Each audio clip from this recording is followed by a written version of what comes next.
વિનય કોને કહેવાય?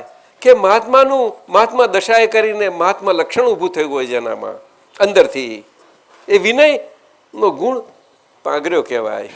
અને પાંગરેલો વિનય પોતે મહાત્મા સ્વરૂપે એની નજરોમાં જ્યાં હોય, જો મહાત્મા હોય તો એનો પક્ષ લે એ રીતે ના હોય, પણ મહાત્મા સ્વરૂપે મહાત્મા તો હોય જ મહાત્માની સમક્ષ હોઈ શકે. એમાં બોલવાની જરૂર નથી, કોઈને કહેવાની જરૂર નથી, વાણીની કશાની જરૂર નથી. શાના માટે જરૂર છે ભાઈ?